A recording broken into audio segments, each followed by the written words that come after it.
that that everybody joins us. It always takes a minute or two before everybody is online, and at the moment we are still in the exponential phase. Yeah, so so let's give it a few minutes for the curve to flatten. And then I will formally open the webinar and introduce the speaker.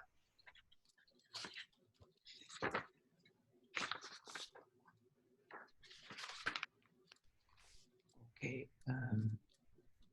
Okay, I think we. Okay, perfect. So good morning, good afternoon, sorry, say good morning because it's not at breakfast, but in reality it's still morning where our speaker is sitting at the moment. And that's the reason why today we have a slightly different start time for our data breakfast. Yeah, but it's the breakfast time of the speaker in Canada. So let me please introduce the speaker to you, Dr. Marco Piani. Is a fellow quantum physicist, yeah, and he did his PhD at University of Trieste in 2005. And then over the year, he wrote a series of very important and highly cited papers on entanglement and quantum correlations. He became a research assistant professor at the Institute for Quantum Computing at the University of Waterloo, and later a lecturer at the University of Strathclyde in Glasgow. Yeah? But 2 years ago, he decided to change career path. He left academia, and he's now working as a senior research analyst for Evolution Q, which is a quantum technology related startup, and as an analyst and commodity market researcher at a company that is called the Pata Publishing. So Marco, we are really very happy that you agreed to speak to us this morning.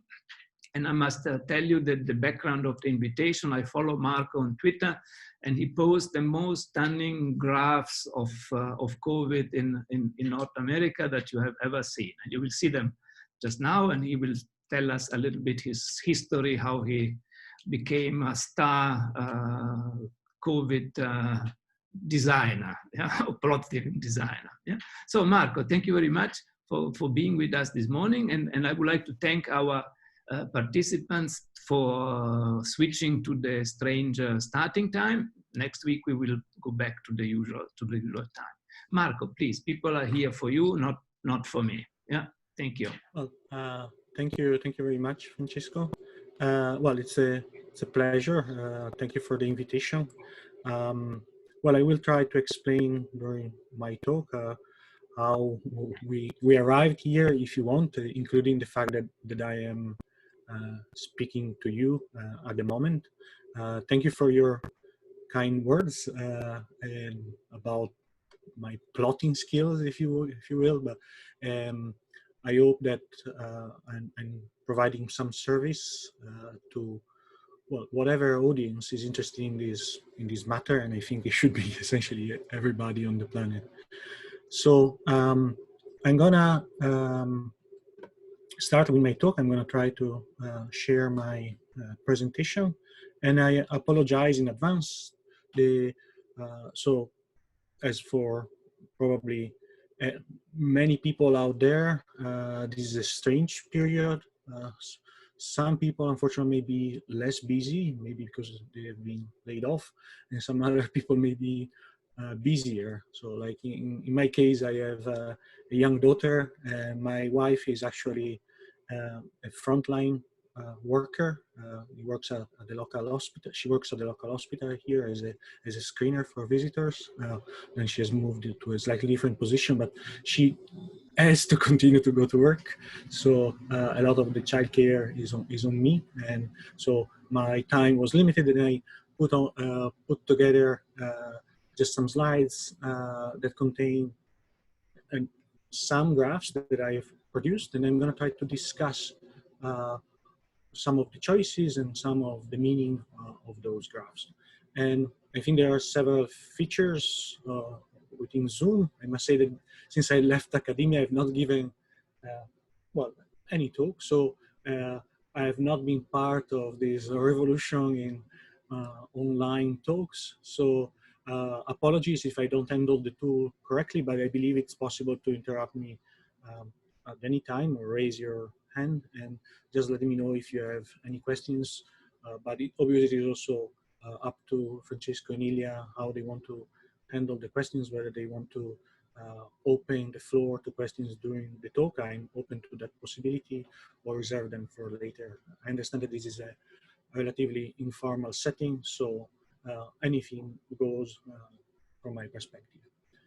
Okay, Marco, so, usually we encourage the audience to type the questions in the question and answer facility okay. at the bottom of Zoom, and then we will see how it goes. Yeah. Perfect. Yeah. But Francesco, since you're here, the governor, feel free to interrupt me and ask me anything if it is not, you judge it is not clear, if there is any issue. Okay. Thank you. Thank you very much. So I'm gonna start sharing, and I'm gonna try to share this. And I'm gonna start my presentation. And probably also I have to, so I hope you can see what I am seeing. That is the first slide. So this is going to be about data visualization at the time of COVID-19. And if you watch Dr. Strangelove, the subtitle there is how I stopped worrying and love the bomb. And in this case, much of my activity is due to the fact that I started worrying early, and I started worrying early because, well, one reason is that I'm Italian, like Francesco, and that means that I was exposed, although indirectly, because I live in Canada, not in Italy, but to the spread of the virus as I would say the first Western nation. So you might be aware of the concept of the black swan, like that was introduced as a figure of speech, if you want, in analyzing events that are rare or unexpected by Taleb. So at the time I thought of COVID-19 as a black swan. Later on, Taleb mentioned that he does not consider COVID-19 a black swan for the simple reason that it was something that could be forecast. We knew that that there are viruses out there, and we know that the world is more and more interconnected. So a pandemic is something that we should plan for. So it's not such a thing that is unthinkable. While an example of a black swan would be the attack of 9/11, right? So to the Twin Towers, where, well, that's an event that is, well, not random because it had causes, but indeed it was very, very hard to predict. But the fact that we are experiencing a pandemic should be no surprise. Maybe there is uncertainty on when these, well, there was uncertainty when this would happen, and there is uncertainty when the next one is going to happen, but we know that these things will happen, and so we should get ready. So one thing is exactly this. So like many people think of COVID-19 as something that caught them by surprise, but well, we are not entirely sure of what went on in China, but definitely whoever says that we didn't get a warning from China, like that we didn't know how dire the situation was there and what kind of challenging we were about to face, well, that person or those people have not really follow the news and the stream of information that came out of China. So in this case, this is, I'm gonna try to see, I believe that I can use a spotlight, I suppose.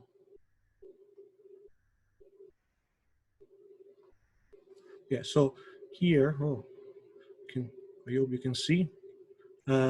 But this was posted at the end of February. So this is an article, it's in English, and it speaks of how actually the Chinese president spoke of the coronavirus as the fastest spreading health crisis in the history of the Republic of China, if you want. So we knew that this was something different compared to, say, SARS. Maybe this is, I hope I have to clear, yeah. So, and as I said, the next in line was Italy, right? So viruses tend to spread, as we unfortunately know very well now, and it reached Italy. Also there, it's not perhaps entirely clear how this happened, and many studies will, have already been conducted, and more will be conducted in the future to understand exactly the dynamics. But we know it reached Italy, and Italy's system was, healthcare system was quickly overwhelmed, particularly in northern Italy, in particular in Lombardy.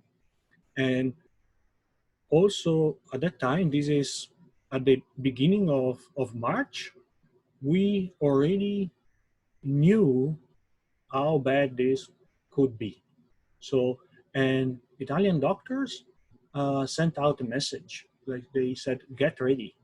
And one important thing is that essentially while the coronavirus, COVID-19, doesn't necessarily lead to severe symptoms, well, there is a percentage, a part of the people who get infected who develop, pretty severe symptoms.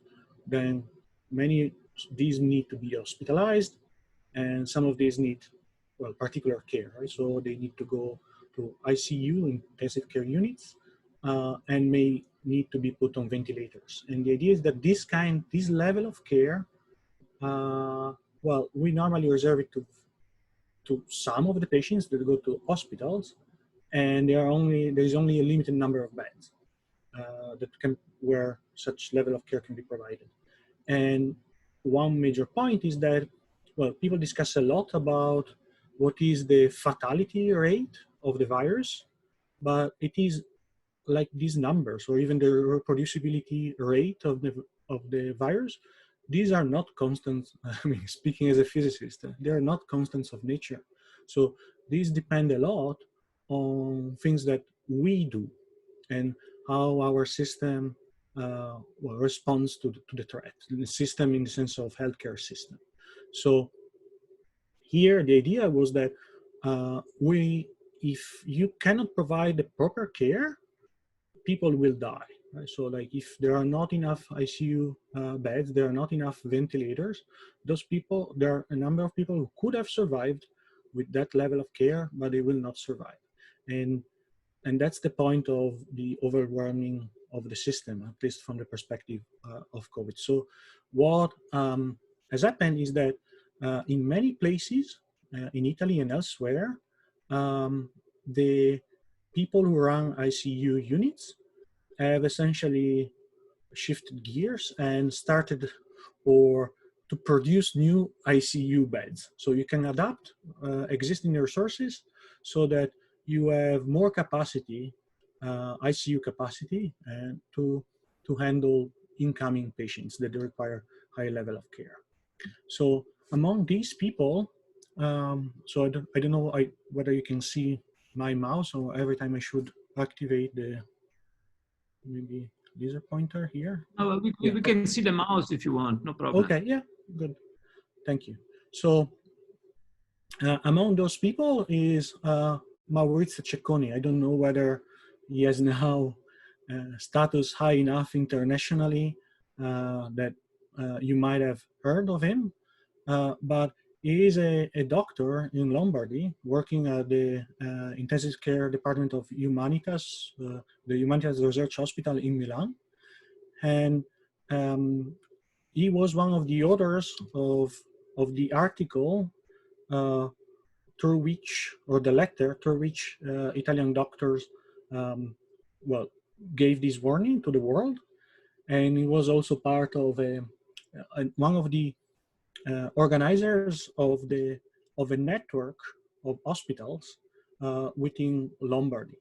Because the idea is that, well, you don't know, well, you can try to predict where the next big outbreak is going to be, but you don't know. And in general, if you want, by the law of large numbers, it's better to have the ability to to share patients, right? So if you want to route patients to places where there is capacity, but to do that, you need a network, you need some organization. And Maurizio Cicconi, together with others in Lombardy, did that. So they increased substantially the ICU capacity locally of every hospital, and also created a network so that the hospitals could support each other, if you want. And not only, but well, they sent these warnings out there, and they organized, let's say, webinars where information or wrote articles.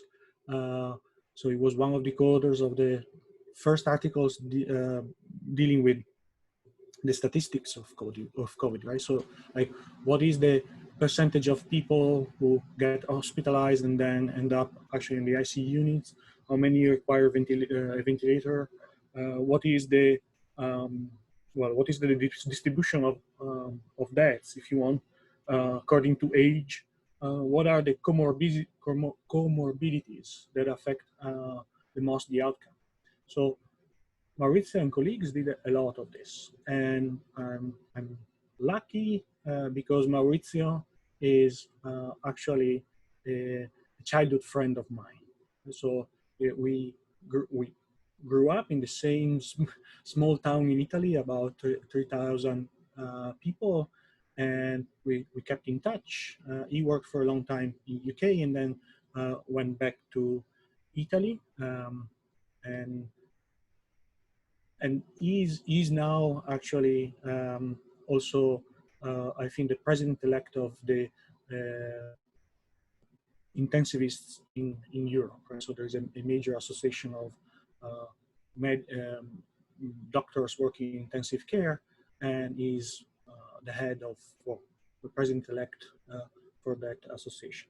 So all in all, he was named recently, as of April 20th, one by the Journal of Medical Medicine, I think, named one of the healthcare heroes, together with people whom you may know better, like Li Wenliang, who was the Chinese doctor who gave the first warning worldwide. So he shared information about what was starting to happen, and actually died himself.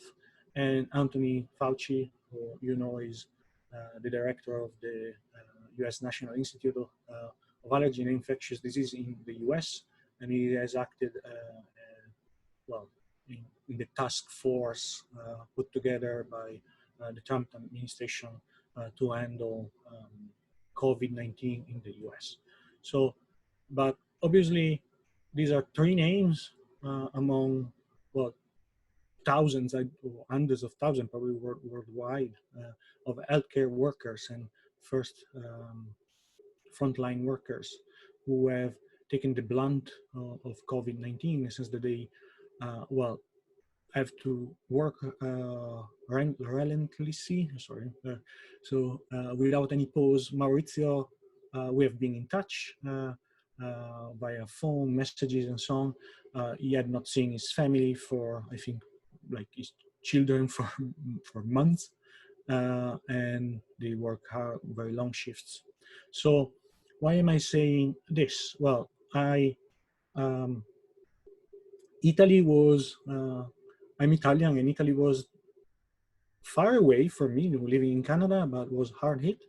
And I could see somebody putting so much effort to the extent of, well, obviously, even risking their lives. So there many healthcare workers died because, well, simply this COVID-19 is highly infectious, and well, they are not invulnerable. Right?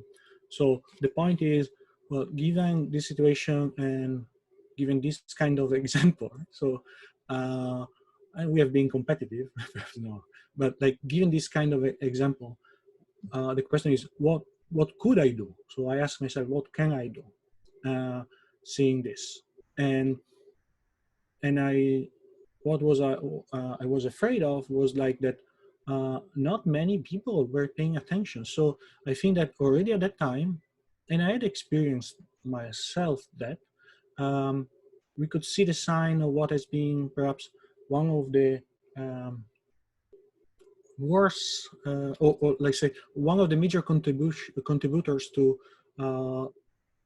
the situation now, the negative situation of this uh, large spread of the virus, that is exceptionalism. Right? So, or the idea that the virus is affecting people there, wherever there is, but is not going to affect me. Right? So this was first with China, and the Western world was okay. Oh, no, look, they are dealing with this, and they are building these hospitals in record time. But yeah, we are going to take the precautions, monitor the airports, perhaps incoming people, but we are okay, right? So, and we are not China, right? So this is a Western country. We have high levels of healthcare, since the quality of healthcare is very high. So it's not gonna happen. Whatever is happening there is not gonna happen to us.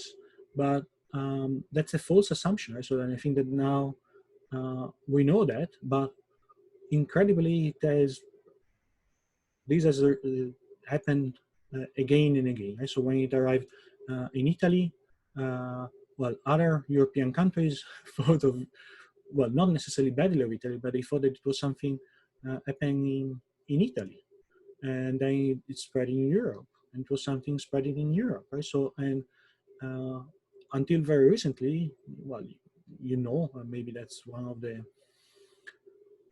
toughest, I don't know what to call it, worst examples, but like in the US, people dismiss that, right? So like but it is not true, right? So like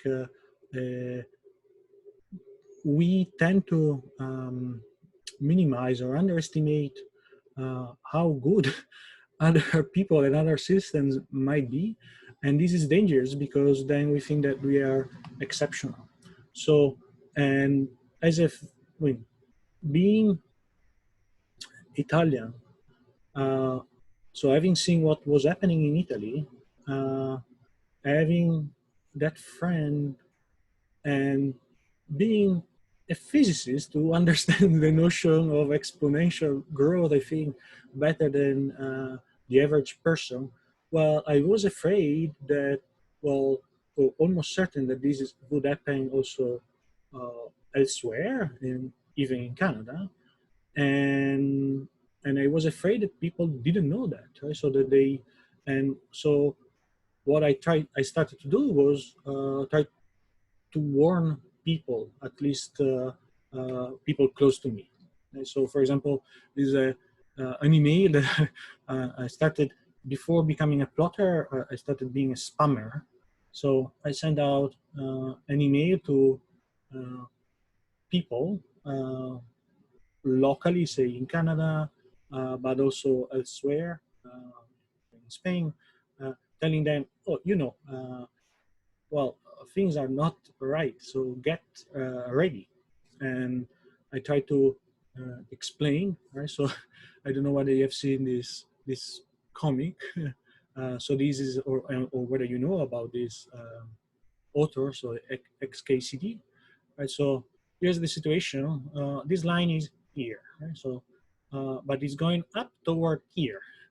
And indeed, so this is really literally what we could see in some of the first graphs. Right? So there was an exponential growth of the virus, and but the number the of cases initially in every place is small. Right? So like you look at the numbers, you look at the numbers in Italy, you look at the numbers, say in Canada, in US, wherever, say, well, we are not at that level. So, and that actually, say, builds on top of that idea of exceptionalism and say, well, yeah, you see, we are not in that bad situation. But, well, as physicists, we know that exponentials are unforgiving, right? So they grow really, really fast. And indeed, it's only a matter of time, and we're going to see that later in some slides, so that you reach, if you want, a similar situation. So yeah, but so here it continues. So things will be bad. Well, unless someone does something to stop it. Will anyone do that? We don't know. That's why we are showing this. Right? So they are showing a graph so that people try to start to think and maybe worry. Right. So, but and there is the idea. Right? So if you look just at the static number, the present situation, things may not look bad. Right? So here the graph says things are not bad, but the point is that if nobody acts, they will become bad, because it's like driving towards a cliff, right? So you are not still falling in the cliff, but you're driving towards the cliff, and you should, well, use those brakes. So here it concludes, so, well, please let me know if that happens, if it's become bad. Well, based on this conversation, it already has. So like, there is an exponential growth. We are not special. We are all humans. We share the same we are all susceptible to the virus. And so what happens in some place is likely to happen in some other place. You know, you might get lucky because one thing that we have learned about, I believe we have learned about the virus is that, well, a lot of the growth is due to some super spreading events, and you may have various injections of the virus from into a country, and some of these small fires, if you want, will fizzle out, but there will be an explosion at some point. And here, so the point is that if people don't get worried or concerned enough and start taking action, well, bad things will happen. And it might be, if people don't act early enough because they are not concerned, well, you know that those things will, bad things will happen. And another point is that there is a lag between, you know, there's contagion. Then there is a period where with this virus that is probably the one thing that has led the growth, that differentiates it from other previous infectious diseases. So one can spread the virus while being still pre-symptomatic. So you can go out and spread it even if you don't know that, even if you're feeling pretty good or even exceptionally good.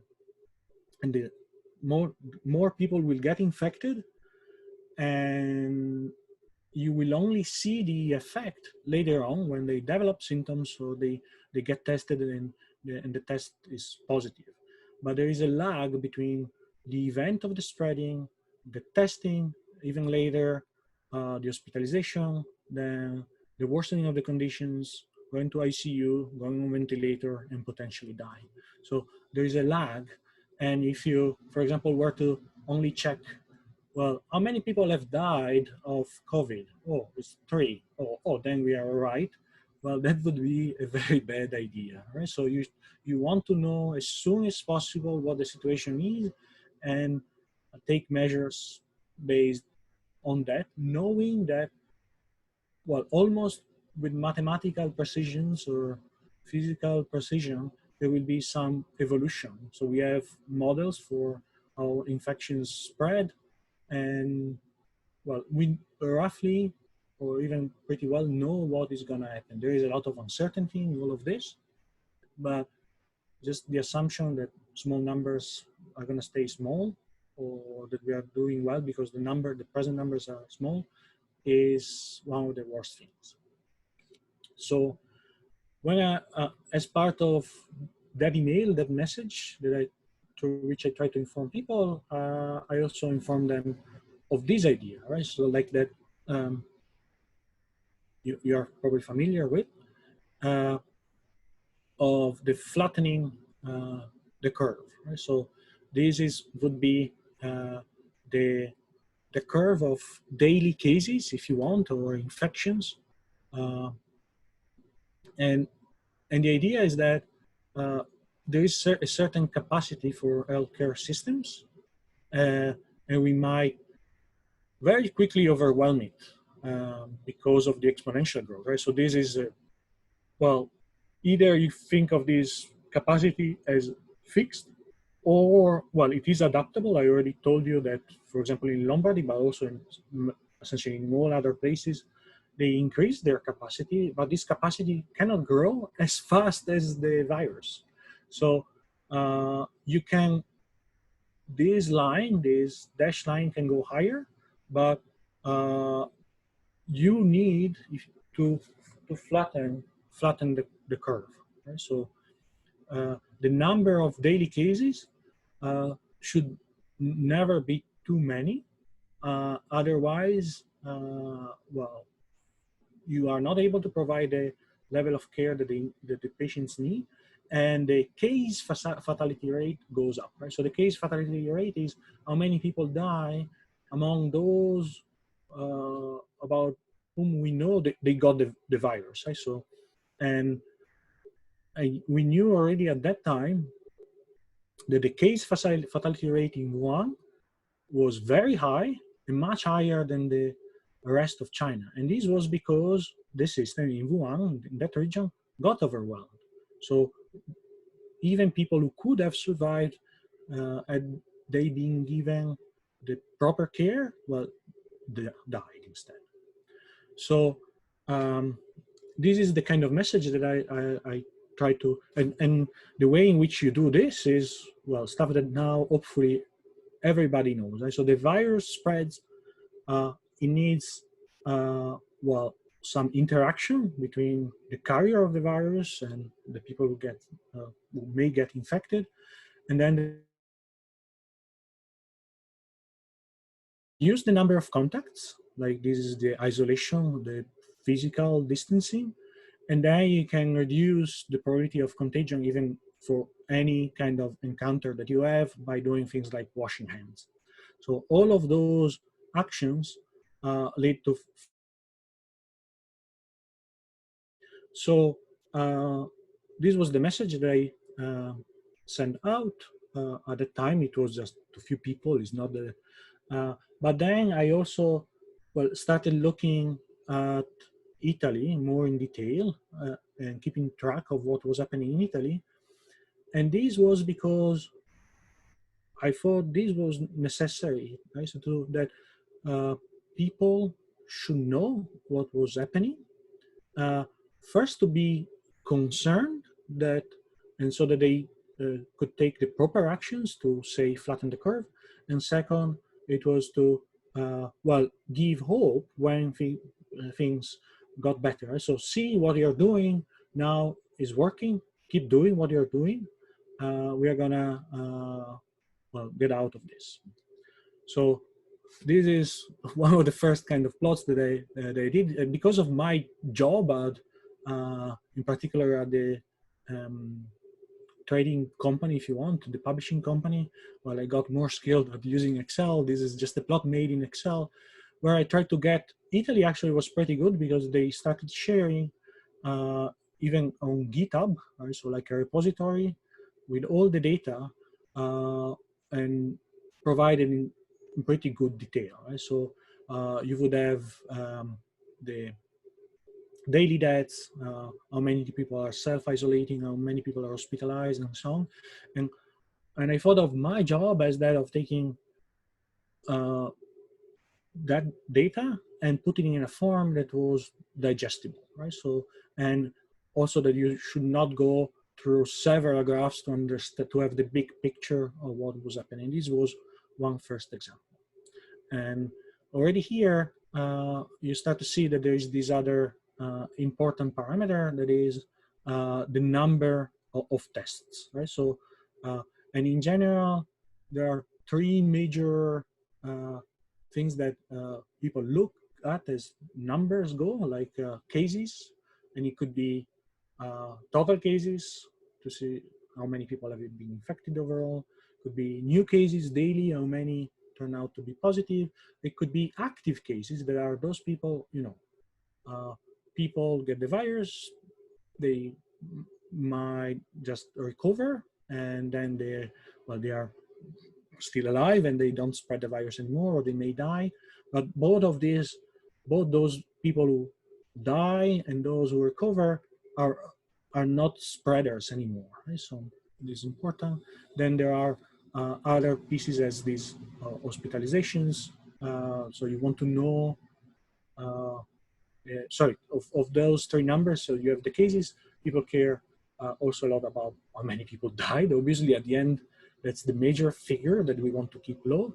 And you want to know also how many tests you have done, because, well, based on how many tests you have done, you know whether you are actually seeing there, well, a decent, whether you are able to put together a decent picture, decent representation of what is the underlying reality of the virus spread. And then there are all these other things that we said, like the hospitalizations, because these people, right? So here, when you see this orange, red, and yellow, so in principle, these are all active cases, but of different degree of severity, right? So like these are hospitalized with symptoms, so they need some level of care, but they can be on a standard bed. And although, well, just for the fact, the very same fact that they are COVID-19 positive, well, this changes everything that happens at the hospital. So you have to keep them separated from the other patients. All the healthcare providers need to take precautions. So it's not that easy. And then you have those that require higher level of care in ICU. And then there are those people, you know, that have mild symptoms and can self-isolate. So this was a kind of the picture for Italy, where I tried to put all that information in one way that was relatively digestible, I hope, so people found it informative. Another thing that is important is that, well, when we think of exponential growth and so on, is we have the idea that there is one insertion and there is one outbreak, while in a nation, I mean, the larger the geographic region that you are considering, the more likely is that there are kind of separate outbreaks having separate dynamics. So the pool, for example, of people who are susceptible to the disease or to the virus is separated, right? So they tap into different pools. So it's good, when possible, to analyze data for separate regions. And in this case, at some point, this was done in Excel, and then, you know, you cannot do everything in Excel. There's some limitations. And so I started doing stuff using the Python, right? So matplotlib. In this case, this is the same kind of graph, but for all the different regions in Italy. This is, again, data that is available, that the Protezione Civile Italiana, being the Department of Civil Defense, if you want, provided daily, more or less at a specific time on GitHub. So you could go there, download it, or just update your repository and get those data. And you have the same for every region, and you can see that you know, the situation can be very different in different regions. So for example, Lombardy was really the hot spot and was the first. And so there you have some kind of dynamic and also some scale for the numbers that is depends both on the population, right, so of that region, because simply might be much larger, also on the level of infection there. And so it's good to have this in mind and see which regions are doing better or worse. And another thing is that all these plots were on a linear scale here, right? So, but if you want to analyze, we know that there is typically an exponential dynamics, at least at the beginning. So one can, a lot of people plot things in, at least in semi-log plots, like so the vertical scale is logarithmic. And in this case, you could see that is, well, it was a pretty straight line, but that means in a logarithmic scale, that means exponential growth, right? So you can then analyze, well, other things like, in this case, this was the daily percentile change for each region.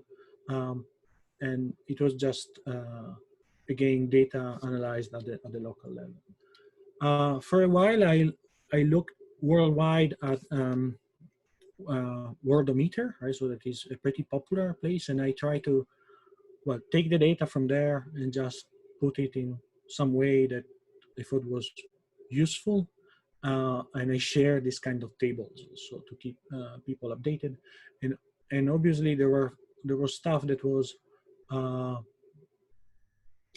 very worrisome, right? So like the mortality rate, but this is, I should have, at that point, I knew little about the how people speak of these diseases, and I called it simply mortality rate. This would have been the case fatality rate. So it was like the ratio between the total deaths and the total cases at a specific time. And even this is very naive because it doesn't take into account the fact that you have a delay, a lag between the infection and when that person dies. So it's always hard to, we have provided some numbers and there is uncertainty on it's not clear what to which how those data relate. So like is this person, you might have deaths in cases and they are separated even if they are reported on the same day.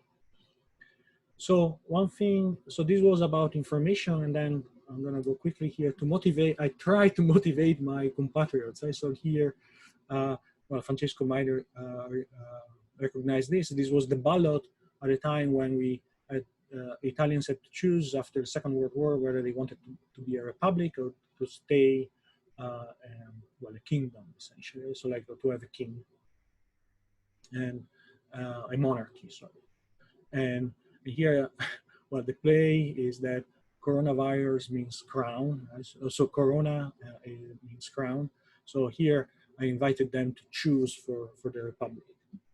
Or I tried to modify the graphs that were already available there. You remember this plotting the curve. And this was just for people in general to get engaged and potentially also to help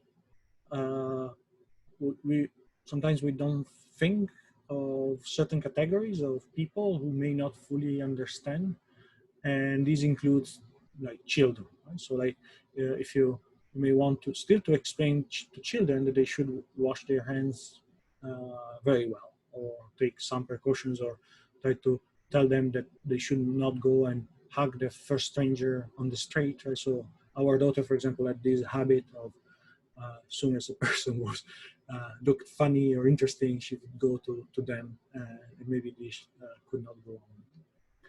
Same here, this is about social distancing. So this was meant to represent physical distancing or social distancing with the virus happily jumping from person to person, but then falling. Right? So obviously this is not scientifically accurate in any way, but it's just a matter of letting people know what they should do, right? So what is recommended that they do.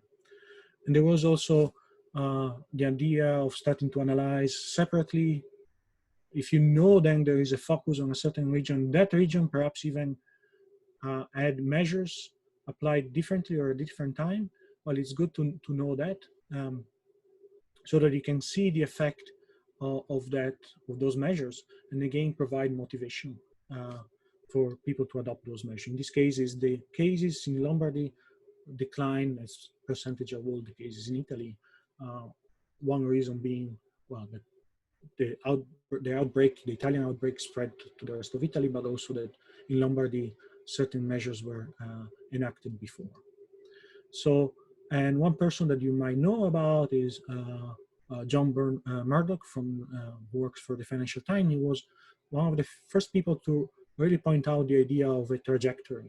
So, and here he says it was March 11th when I put out this kind of first plot, where it explains what is the situation and what to expect from the future. Right? So, in this case, what you do is a semi-log plot. Right? So that is good for analyzing something that grows exponentially. You align the trajectory. So this is not necessarily the specific date, but you pick a threshold for your data. In this case is the day since the 100th case in a country, and then you plot the evolution of, in this case, is the cumulative number of cases in that country starting from that at the time. And you see that, well, that things follow more or less a straight line. So the information is that because this is the logarithmic scale, it's like an exponential growth. You see that many countries appear to be along the same line, so they may be at a different stage. Here, Italy has already 10,000 cases in total, and while Belgium at this time maybe had 300, or UK had 400, I don't know, but they are they are on the same trajectory. So don't focus on the number, focus on the trajectory, and you should expect that you are going to be in the position of Italy later on. So it's time to act now. So this is a strong message sent out, and this is a strong way, a convincing way, I'd say, to make that point. And you can also notice that there are countries that have done things differently, or at least the data show that the spread was different there, and you can ask yourself, what did they do differently, so that you learn and you can adapt your response to the virus.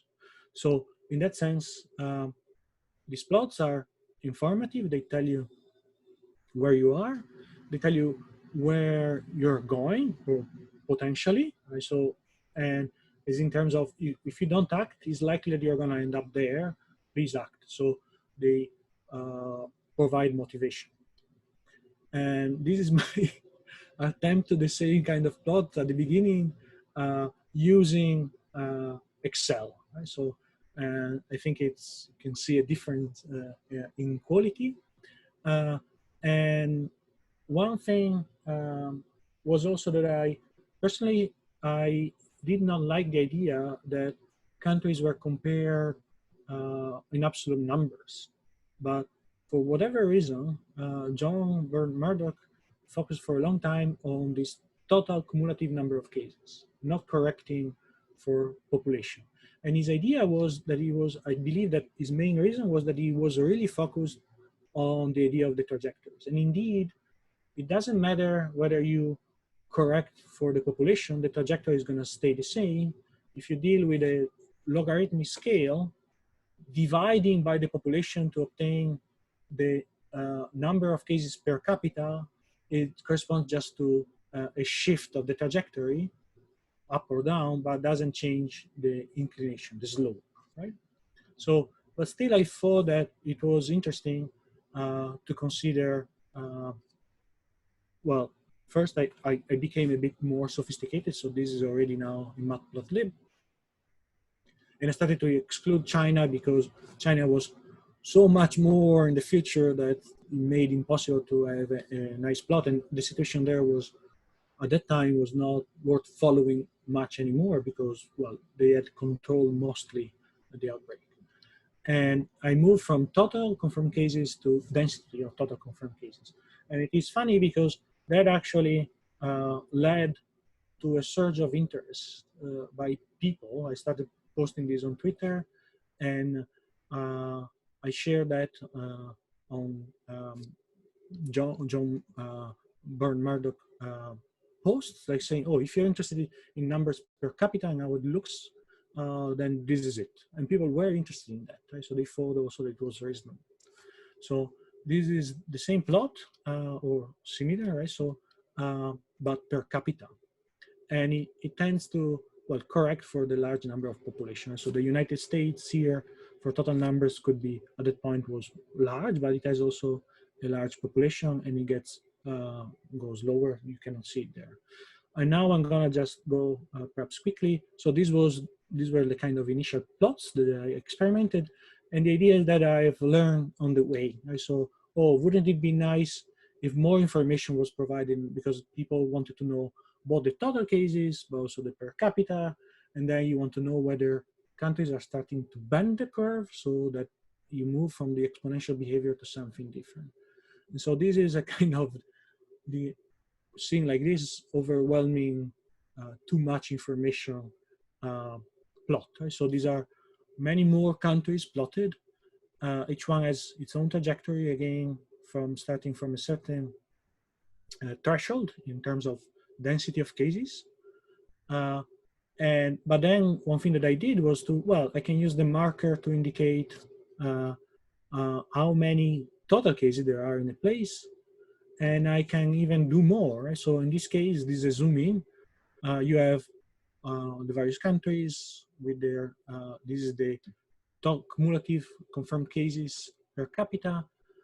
The size instead of the marker is how many total cases without correcting for the population there are there. And then I added stars here to indicate when was the day of maximum, right? So in the peak, if you want, of the infection. So that, well, depends. In this case, this is an artifact, but in the case of Chile here, you would have had a maximum in the past. So we are descending, or if you want, while in this case, United States, we're still seeing the ascent. Right? So because the star, the center of the marker and the star coincide, it means that today, or the last data point, is the one where there were the largest number of cases. And then I liked also to convey, well, you don't want necessarily to focus on all the data, but have an impression of how, well, whether the situation is out of control. And I thought of the virus as an explosion. And this is like, these are all the countries plotted at the same time. And I don't care so much about showing examples, but showing the numbers, so the exact data, is to show that there is a general behavior, right? So, and there are plenty of countries experiencing the growth. And then you can, so this was total cases, but you can also, and with the threshold, but you can also go decide not to introduce the threshold, but go by the date. And this tells you more than about the actual dynamics of the virus in the world. So this was one of the first attempts. This is how it looks better now, perhaps. So this would be, each line here represents one country, and these are the cumulative cases. And you see that there's been, and at the bottom, there's another graph that tells you how many countries have registered cases. So yeah, at the beginning, it was China, right? So then a few countries around the world reported cases. That stayed constant for a while, and then suddenly there was an explosion. So this is not an exponential growth, but there was a linear increase in the number of countries reporting cases. And now we are here where essentially every country in the world has cases.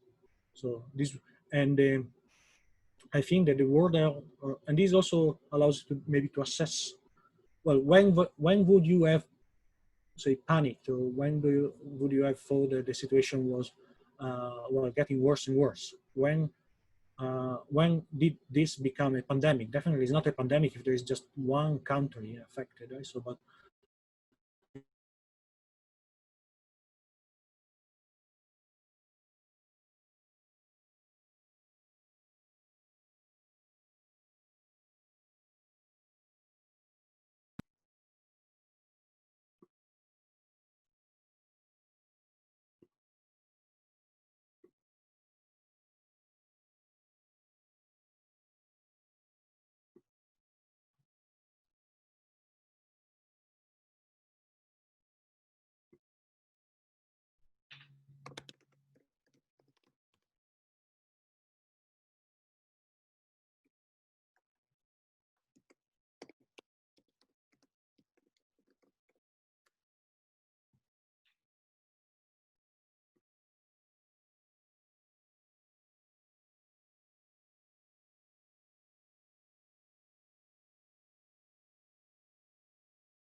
Yeah.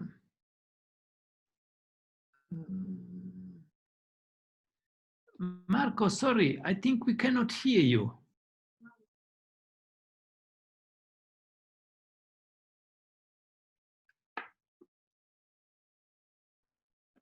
Yeah, I couldn't hear you, Marco, as well.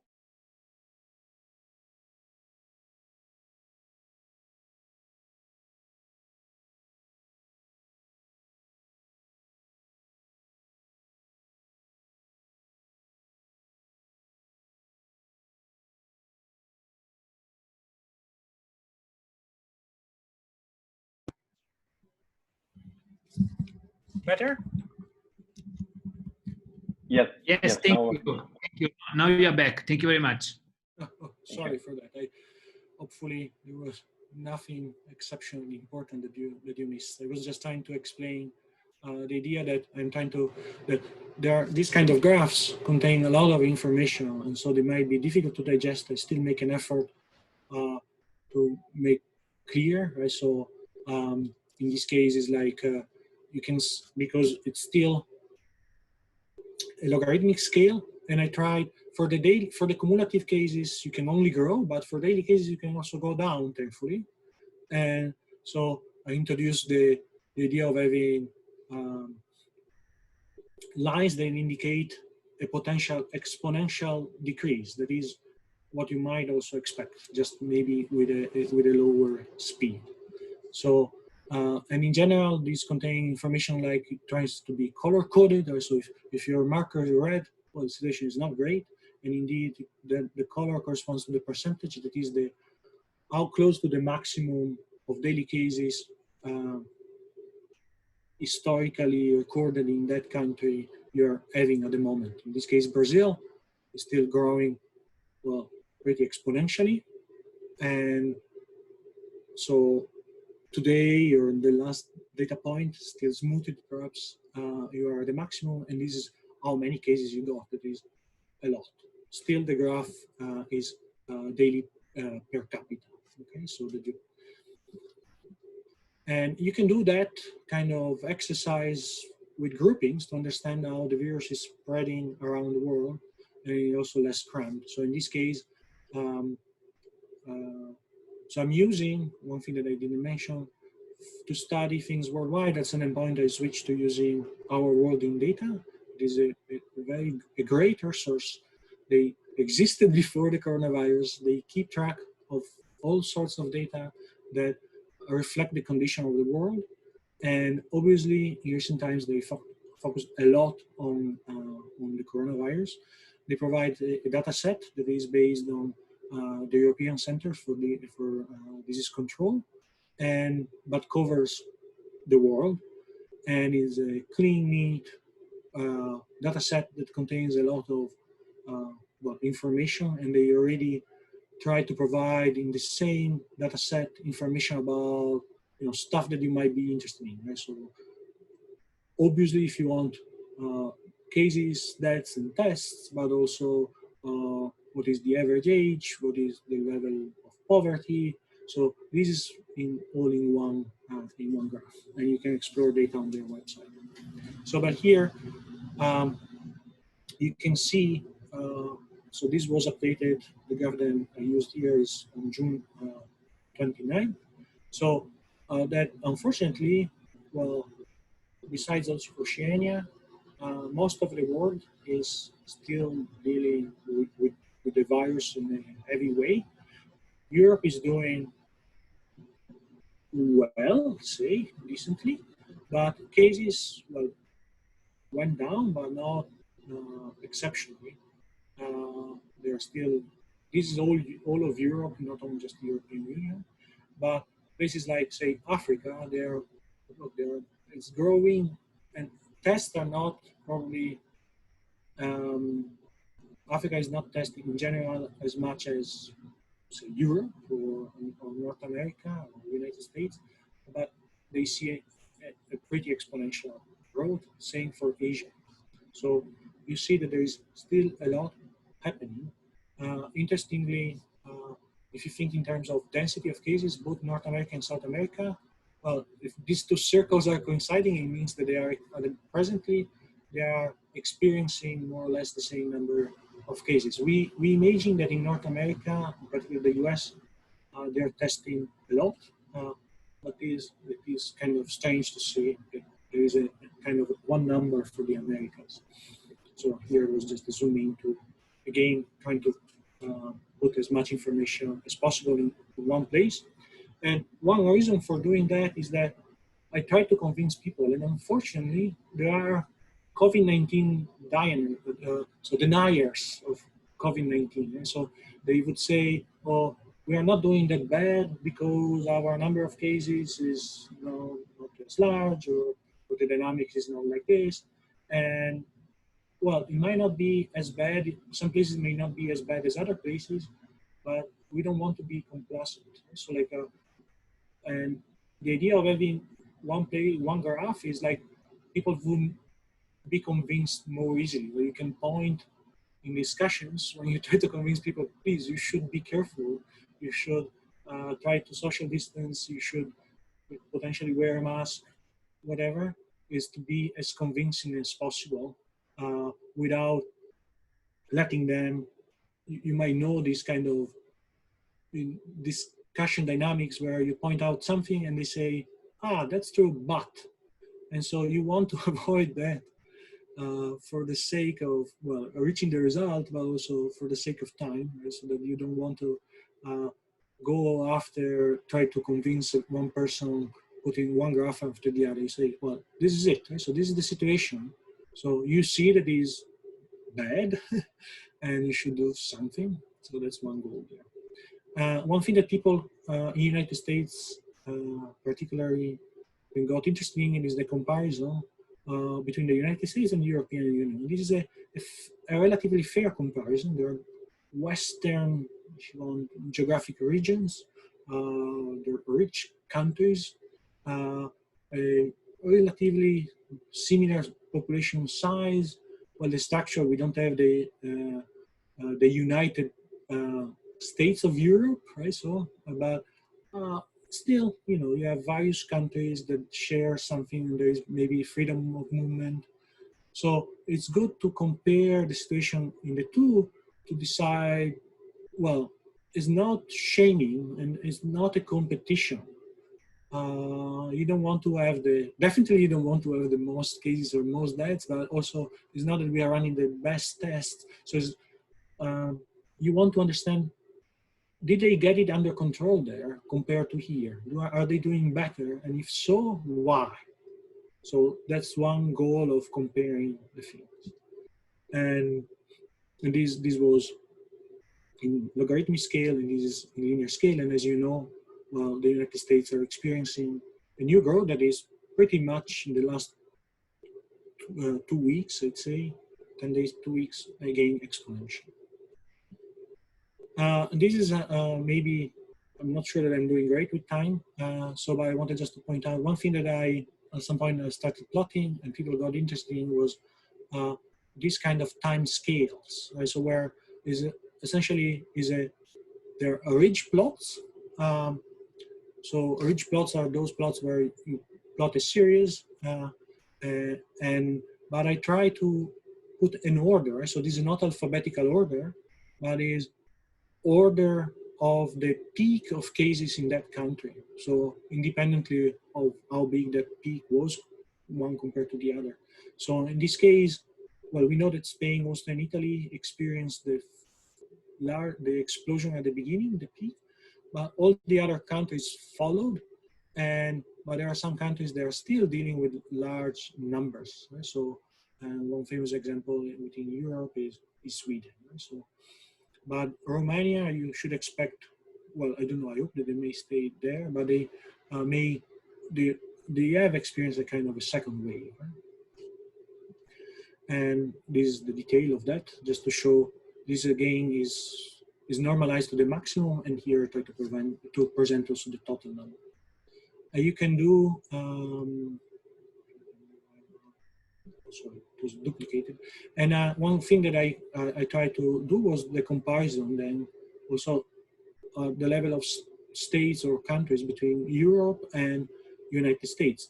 And then it's, I'd say, easy to see that things are evolving very differently, or have evolved very differently in Europe and in the United States. In Europe, the daily cases in most countries dropped pretty fast. Well, it's never fast enough, but pretty fast. While in the United States, you have a much elongated curve, right? So epidemic curve. And this is due to the fact that in Europe, you know, there were lockdowns, well, with exceptions like Sweden and so on, but strict rules that brought down the number of cases, and this was not done in the United States. Right? So like they did lockdowns, some were weak lockdowns, and they reopened very quickly, not realizing that this would lead to more and more cases. And one can do this worldwide.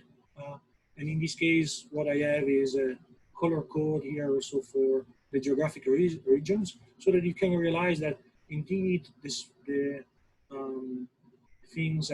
virus has moved, right? So it's engulfing the world, but at different times. Europe, most of Europe handled it, is in blue here, and now is the time for Asia, Africa, South America, and so on. You can do it worldwide if you want to, right? So this is now all the countries in the set, and you can see the change in color here to indicate well, the development around it. And here I try to help people find their countries, especially when dealing with the virus. Another, Francesco, let me know if you wanted, it might be that is enough, and I don't need necessarily to go through the other slide. Marco, maybe we can give you another couple of minutes to slowly come to an end, because I'm a little bit concerned about the time, and maybe some people might want to ask one or two questions. Sure. Okay, so I wanted just to maybe show here one kind of last plot that people have appreciated, and it is the idea of considering daily tests versus daily cases.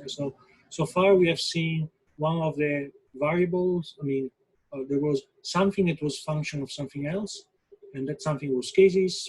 I have not ever shown that in this talk. But the other variable, the x-axis, was time. But you can plot things differently. You can see how a counter moves in some phase space for physicists, some along a different axis. So in this case, is daily tests per million. So again, it's tests per capita, and then you have daily cases per million. And the idea is that the position of the dot tells you what is the ratio between cases, positive results, if you want, or roughly speaking, of the test and the test performed. And the idea is that if that ratio is very high, well, many of your tests, well, are done on performed on people who are positive, and maybe it is because you are testing just those people who are really sick. But definitely, it's very likely that you are missing a lot of asymptomatic cases, and so you don't really know what's happening. You don't have a grip in terms of knowledge, and then actions that can be based on that knowledge. And there are countries that are doing pretty badly. Right? So, for example, in this case, Bolivia, according to this data, has a 50% test positivity rate. Right? So while other countries like Italy now has a 0.5%. Right? So the number of, they still test a lot, but the daily cases per day are. So, and one can do that. I've done that also for the United States. And the other thing is, I'm in Canada, so I was also interested in plotting things for Canada, and thankfully, things in Canada are doing well. And one thing is that we are lucky for many of the provinces. Canada, well, the population is pretty sparse, and I think that helped. Not surprisingly, the worst of the epidemic was in Quebec, the French part, one of the French parts of Canada, and in Ontario, the most populous one, but also, and I'm in Ontario, and things got better. So just to say, so all these plots are, well, the data are provided for free. There are tons of people who do a lot of work for free, in the sense that you can access them. So the European Center for Disease Control does this, but our working data puts it together in a very nice package, and it does it for free. And there are wonderful data exploration tools, and you're welcome to explore their website if you have not done it already, if you don't know it. And I would suggest also potentially making a donation. In general, this time, if you can afford it, you may help people by donating, and this is a somewhat more abstract way of helping, where you help collect and handle and present the data, but there are still, I hope I've convinced you, or at least I try to argue, it's a helpful endeavor. And I wanted to say that also, well, besides using from time to time Excel, the most sophisticated plots are also done using free tools like this, done in Matplotlib, it is Python, and the data are handled through a model called Pandas. And here, perhaps if this is active, just this is the situation, right? So this is the kind of data explorer that you can find on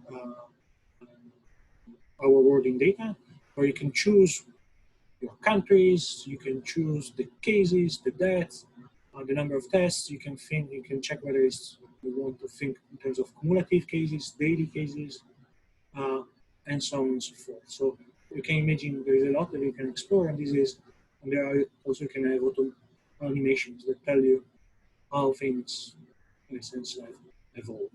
So this is, at the moment, is cumulative confirmed cases. Is not the present situation, is the total aggregate in time situation, but you can go there and check what is the situation now, and it's not super great. And I think with this, I wanted just to say a note. I didn't even at the time find it to write the conclusions, but it's like one main point in doing this was to, I was in the position through my training and some skills to be refined to contribute to this, besides staying at home. Right? So like the people say, stay home, save lives, but there are many ways in which we can contribute, and I like to think in this way. So we know that the virus grows exponentially, and this is bad, pretty terrible, but that means that also individual actions have potentially an exponential consequence reach. So you may stop some chain of contagion, stay home, or we may induce other people to stay home or take whatever precautions. And this is what I've been trying to do. Thanks.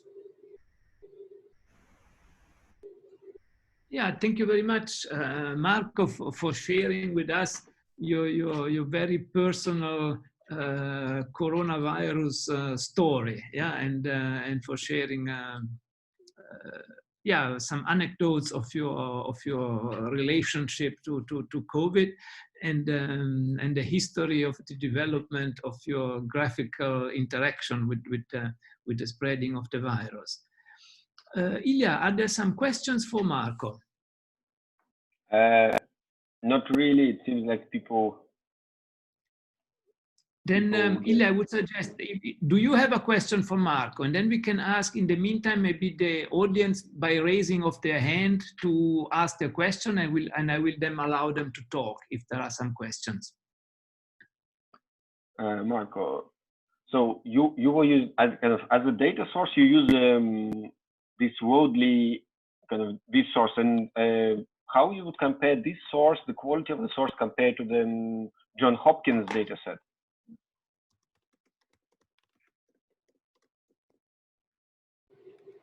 So at the beginning, I was kind of choosing a source, and even our work in data, well, is not an immediate direct provider of this data. So they take data that are compiled or accumulated by some other organization. It could have been, initially it was the World Health Organization, and then they package it in a way that is easily accessible, and perhaps they do a lot of the work for us, and they do also the work of providing the tools to explore those data, even in an interactive way. So one thing I had tried at the time, potentially to consider the Johns Hopkins, but I was I've not fully analyzed the quality. At the time, I almost immediately went for our wording data, because it sounded to me, if you go on their pages, they discuss a lot. They are in the open, and they provide a rationale for their choices for every single thing. Moreover, even if they deal with probably thousands of people using their data, they are also responsive. So like they have, I mean, I am a nobody. Personally, I don't know how people look at me online. I don't know what is the perception, but I was a nobody, and I think I'm still a nobody in terms of data visualization and analysis. But they were very responsive. So they are on Twitter. They tell you when they update the data, and if there is anything wrong, they do anything suspicious, they let you know, and they are in touch with the main provider.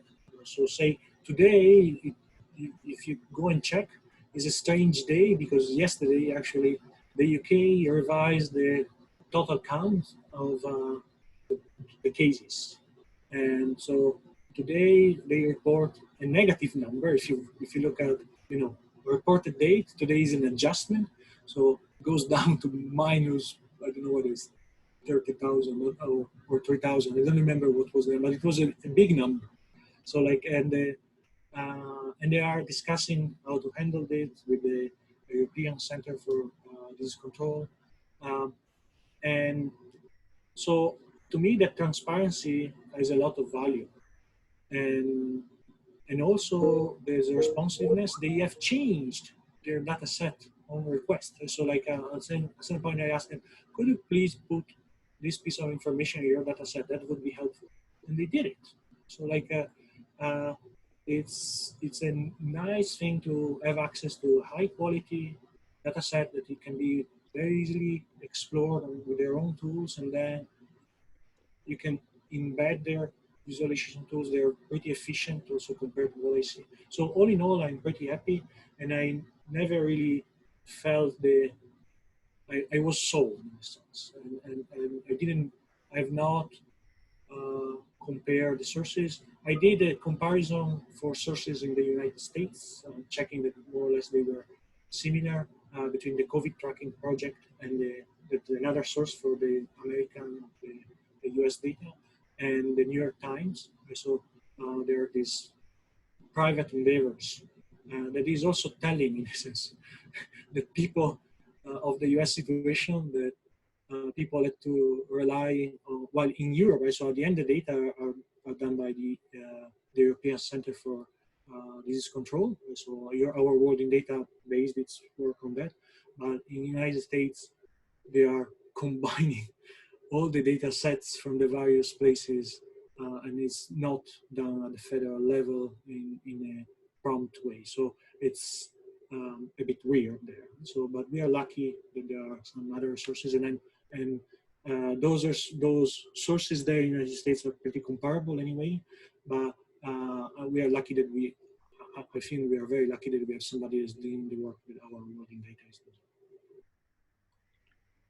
Marco, there is one more question from the participants, and it is about if you could in a few sentences, because we are running a little bit over time, maybe briefly the basic strategy of how to do your big plots. What exactly people should learn to be able to reproduce a plot like that? Well, personally, not much. I think that my code, so people have asked for me to whether I was intention to publish the code, and the reason I have not done it yet is that it's so messy. It lacks complete. There are no comments. I tweak things by hand here and there. So I'm as a developer, a software developer for those for that is I work in a hurry. I learned along the way, so it's pretty messy. There is a lot that so the way in which I handle it, you can see what kind of plots are out there, and you can try to reproduce them and have potentially ideas on, well, what do I need to reproduce that, right? So obviously you need something that handles the data and say that does the kind of smoothing that you need, and maybe you want to impose conditions. So that's handled by pandas, so that it's a relatively efficient. There are other languages that are used to do statistics like R, but you can do a lot. Python is very flexible, so you importing the right module, you can do a lot. And in that case, I handle the data, and then the plots are based like I design them with those things in mind, right? So that I mentioned, I think that it should be appealing and encode as much information as possible, being still readable. I still plan, when I have the time, to put out the code in a way that is not that doesn't say trigger the same reaction that people had when they saw the code of the Imperial College for the simulation of the spread of the virus. You may know that there's been a big debate on whether even the code there was reliable. But I started pretty basic, and every time it was like, oh, I would like to add labels there. How do I do that? So, oh, there is a annotate or a text feature in Matplotlib. Oh, I would like to put actually more than one legend. How do people do this? And every time it starts to be about coding, your best friend is Google and Stack Overflow. Right? So a number of people ask similar questions, and you can find answers that can be adapted, right? So that you may want to, well, have some sense of aesthetics, perhaps. I don't know whether I have a good one, but you, and have, I mean, at the end of the day, when I'm not an expert in data visualization, but the idea is that you want the data to speak, to tell a message. So you show the data there, and ideally, they would be interesting. Of course, people just follow some of this as a daily update to understand where we stand.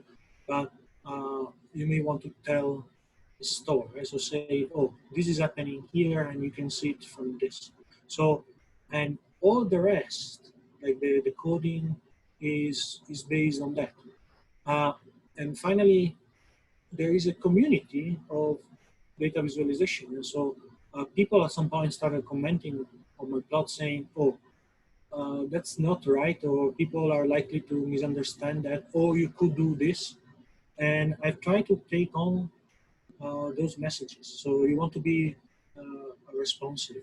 But at the end of the day, it's like, well, what feature is that? And normally that you want to add or you want to reproduce, and almost a search on the internet is gonna lead you to the answer almost straightforward. Yeah, Marco, thank you so much. And I think at this moment in time, I think I will thank you for your very interesting talk, and for the advice to the next generation of plotters. Yeah. So Marco, thank you very much for your time, and for sharing your breakfast this afternoon with you had hopefully you had dinner meanwhile.